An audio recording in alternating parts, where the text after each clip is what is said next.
नेपाल ने भारत को एक बार फिर से टेंशन दी है। नेपाल में भारतीय करेंसी से सामान खरीदना मुश्किल हो गया है। नेपाल की सरकार ने 100 से ऊपर की करेंसी पर प्रतिबंध लगा दिया है, जिससे नेपाल में खरीदारी को जा रहे भारतीय लोग बेरंग वापस लौट रहे हैं। तो क्या है इस बैन की वजह, देखते हैं ये रिपोर्ट। पड़ोसी मुल्क नेपाल की भारत अक्सर मदद करता है, चाहे भूकंप का वक्त हो या फिर बाढ़ का। भारत ने हमेशा ही नेपाल की तरफ मदद का हाथ बढ़ाया है, लेकिन पड़ोसी देश ने भारत की मुश्किलें बढ़ाने का काम किया है।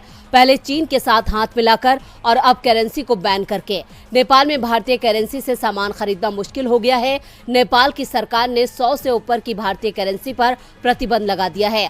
दरअसल नेपाल में भारत की 100 से ऊपर की करेंसी प्रतिबंधित है। साल 2020-21 में इस संबंध में आदेश पारित किया गया था, लेकिन इस विधेयक को अब सख्ती से लागू किया जा रहा है। इसी के चलते नेपाली व्यापारी भारतीय करेंसी लेने से मना कर रहे हैं। इसके पीछे राजनीतिक कारण भी अहम माना जा रहा है। नेपाल में मौजूदा सरकार नेपाली करेंसी को ही बाजार में बढ़ावा देना चाहती है।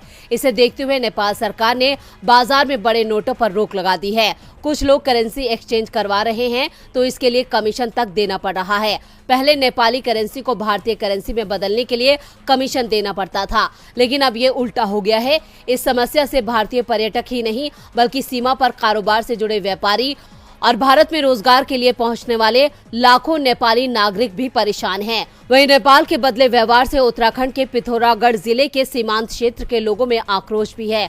लोगों ने कहा कि नेपाल में सालों से भारतीय करेंसी से खरीदारी होती रही है। अब नेपाल के कारोबारियों के व्यवहार में आए बदलाव से वो हैरान हैं। पड़ोसी देश नेपाल के बाजार में व्यापारी इन दिनों भारतीय रुपया नहीं ले रहे हैं। नेपाल के इस रुख से लोगों की समस्या बढ़ती जा रही है। अब देखना होगा कि भारत सरकार इस पर क्या प्रतिक्रिया देती है। डीबी लाइव की रिपोर्ट।